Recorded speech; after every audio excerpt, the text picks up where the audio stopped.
Hello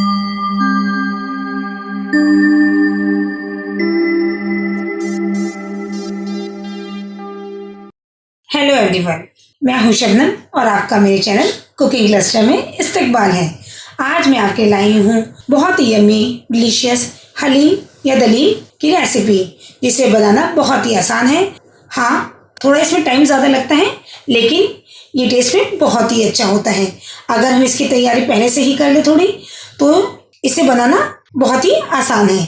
चलिए हम देख लेते हैं हमें इसे बनाने के लिए क्या क्या चाहिए। ये मैंने लिया है गेहूँ। ये छिलके उतरे हुए गेहूँ हैं, जो मेनली हलीम के लिए ही यूज़ होते हैं। अगर आप किसी भी किराना स्टोर पे जाएंगे और उससे हलीम का गेहूँ मांगेंगे, तो वो आपको छिलके उतरे हुए गेहूँ देगा। इसको मैंने 3-4 पानी से धोकर 5 से 6 घंटे के लिए भिगो के रख दिया है। अगर आपके पास टाइम ना हो तो आप इसे 2 घंटे के लिए गर्म पानी में भी भिगो के रख सकते हैं। अगर बाई चांस आपको गेहूँ ना मिले तो आप उसकी जगह दलिया का भी इस्तेमाल कर सकते हैं। ये जो मैंने गेहूँ लिए हैं, ये मैंने 150 ग्राम के आसपास लिए हैं। कुछ लोग इसमें जौ भी डालते हैं, तो आप जौ भी 5-6 घंटे के लिए पानी में भिगा के ही यूज़ कीजिएगा। मैंने इसमें जौ यूज़ नहीं की है। यहाँ दाल मैंने ली है 2 चम्मच उड़द की दाल, 2 चम्मच मूंग की दाल, ये धुली मूंग है जो येलो कलर की होती है, 2 चम्मच अरहर की दाल, इसे सांभर दाल भी कहते हैं, 2 चम्मच मसूर की दाल और 2 चम्मच चावल। चावल आप कोई सा भी यूज़ करते हैं, रेगुलर राइस भी ले सकते हैं और बासमती भी ले सकते हैं। जो हमारी चने की दाल जाएगी वो इसमें ज़्यादा पड़ती है। अगर आप 2 टेबल स्पून बाकी दालें ले रहे हैं तो इसे आपको 4 टेबल स्पून लेना है, यानी कि डबल। ये मैंने 1 किलो गोश्त लिया है, थोड़ा चर्बी वाला। आप चाहें चिकन, मटन या रेड गोश्त, कोई सा भी गोश्त ले सकते हैं। इसमें बस एक बात का ध्यान रखिएगा कि इसमें हड्डी कम से कम हो, वरना हड्डी फिर हमारे मुंह में आती है। चलिए अब हम बनाना शुरू करते हैं।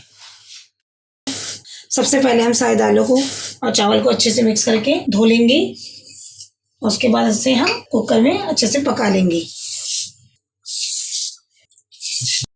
ये मैंने दालों को अच्छे से धो लिया है। अब हम इसे प्रेशर कुकर में कुक कर लेंगे। इसे हमें भिगोना नहीं है, बनाते वक्त ही इसे अच्छे से धो के गलाना है। ये जो गेहूँ भिगोए थे हमने, वो भी हम इसको डालते हैं। ये हमारे अच्छे से फूल चुकी हैं, देखिए। अब आधे चम्मच हल्दी डाल देते हैं इसमें और आधे चम्मच नमक डाल दिया है। गैस को हम ऑन कर देते हैं और लगभग 1.5 लीटर पानी डाल के इसे अच्छे से गला लेते हैं। इसे हमें अच्छे से गलाना है। एक विसल आने के बाद इसे 45 से 50 मिनट तक लो फ्लेम पे पकाएंगे हम, ताकि अच्छे से गल जाए हमारे गेहूँ भी और हमारी दालें भी। चलिए अब हम इसके लिए गोश्त को भी पका लेते हैं। यहाँ मैंने गैस ऑन कर दी है। कुकर को थोड़ा सा गर्म कर लेंगे। अब हम इसमें तेल डाल देंगे। जो भी तेल आप यूज़ करते हैं वो यूज़ कर सकते हैं। मैंने 2 टेबल स्पून तेल डाल दिए हैं इसमें। इसे थोड़ा सा गर्म होने देंगे। तेल हमारा गर्म हो चुका है। यहाँ मैंने ली है 2 बड़े साइज़ की प्याज, इसको हम गोल्डन फ्राई कर लेंगे।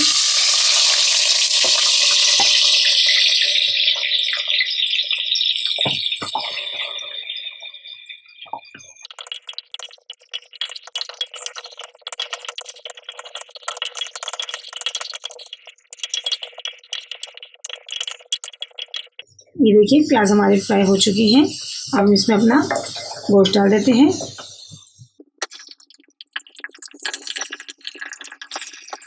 और इसे अच्छे से मिक्स कर देते हैं।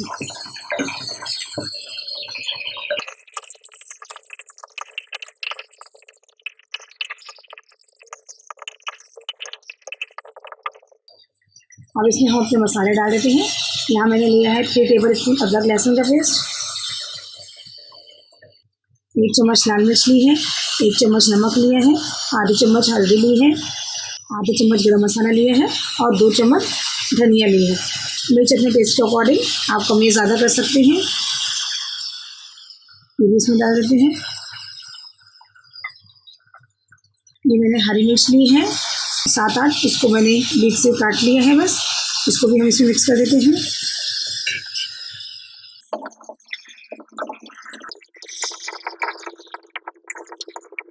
ये मैंने दही ली है लगभग 100 ग्राम, इसको भी हम इसमें मिक्स कर देते हैं।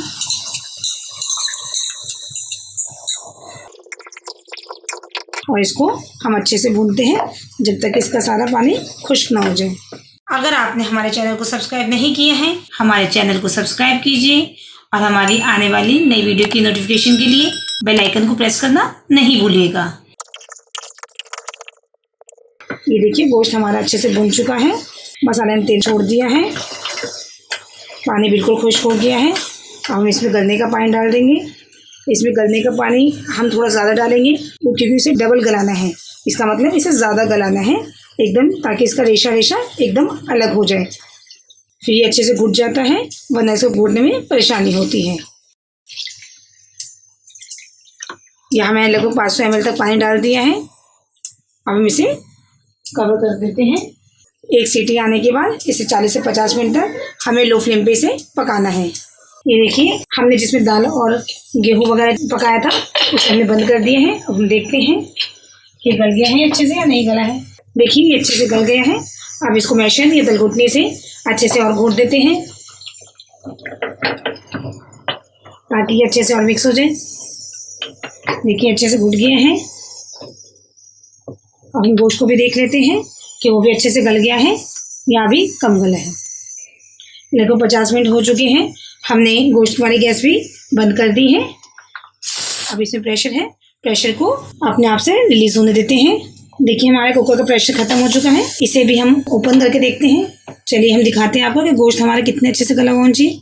ये देखिए ये एकदम टूट रहा है सारा गोश्त। ये देखिए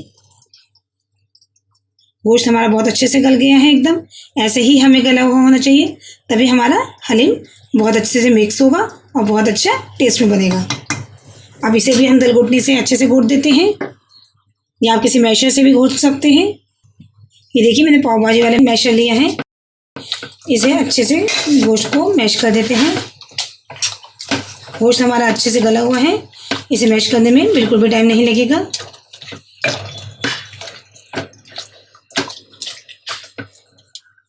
अगर आपके गोश्त में हड्डी है तो इस वक्त इसकी हड्डियों को हटा भी सकते हैं।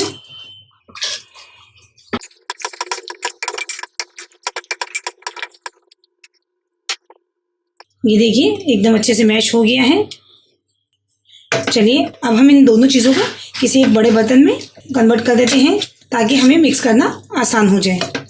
यहाँ मैंने एक पतीला ले लिया है जिसमें मैं अपना दाल का और चावल वाला मिक्सचर कन्वर्ट कर रही हूँ।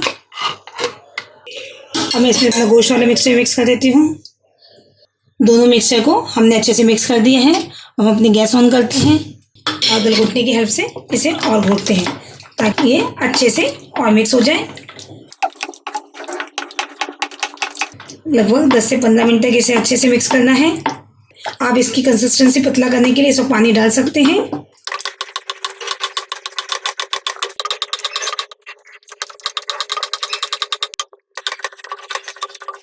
ये मेन स्टेप है इसको अच्छे से मिक्स करने का, और इसमें थोड़ी सी मेहनत लगती है लेकिन इससे इसका टेस्ट बहुत ही अच्छा आता है।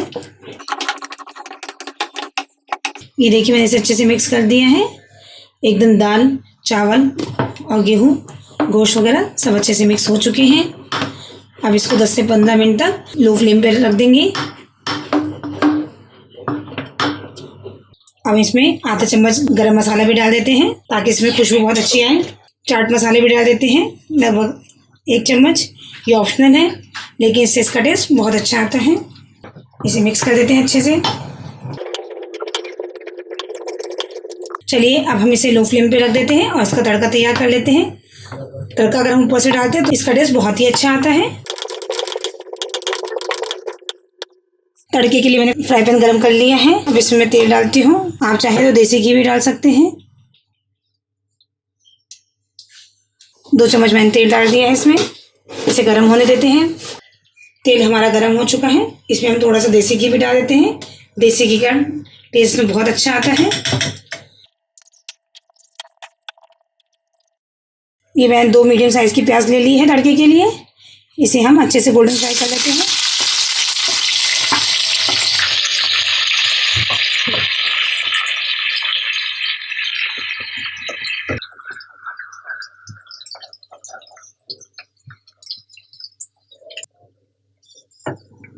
ये हमारे देखिए प्याज गोल्डन फ्राई हो चुकी है। इसे हम एक प्लेट में निकाल लेंगे। गैस की फ्लेम मैंने बंद कर दी है। थोड़ी सी प्याज मैंने निकाल लिया, थोड़ी सी प्याज इसी में रहने दी है। अभी तड़का अपने हलीम में डाल लेते हैं। हलीम को भी लो फ्लेम पे रखे हुए 15 से 20 मिनट हो चुके हैं। अब इसकी फ्लेम भी हम बंद कर देते हैं और इसमें हम तड़का डाल के आपको सर्व करके दिखाते हैं। इसे मिक्स कर लेते हैं।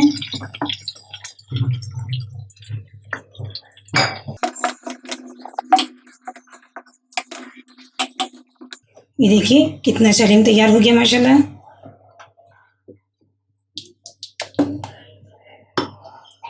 दाल, चावल, गेहूँ, गोश्त सब कुछ अच्छे से मिक्स हो चुका है। चलिए अब इसे डिश आउट करके दिखाते हैं। ये देखिए हमारा हलीम एकदम तैयार है।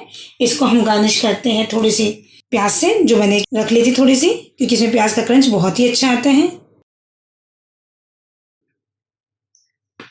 थोड़ी सी धनिया की पत्तियों से,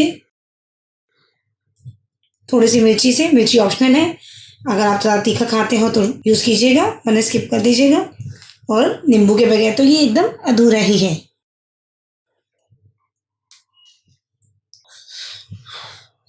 ये देखिए हमारा रेशेदार हलीम एकदम तैयार है। आप भी इसे खाइए, खिलाइए और इन्जॉय कीजिए। ये बहुत ही टेस्टी बन के तैयार होता है, बस थोड़ा सा टाइम ज़्यादा लगता है। आपको मेरी रेसिपी कैसी लगी ये कमेंट सेक्शन में ज़रूर बताइएगा। आपको हमारी वीडियो पसंद आई हो तो आप हमारी वीडियो को लाइक कीजिए, हमारे चैनल को सब्सक्राइब कीजिए और हमारी आने वाली नई वीडियो की नोटिफिकेशन के लिए बेल आइकन को प्रेस करना नहीं भूलिएगा। चलिए मिलते हैं इंशाल्लाह एक नई वीडियो के साथ।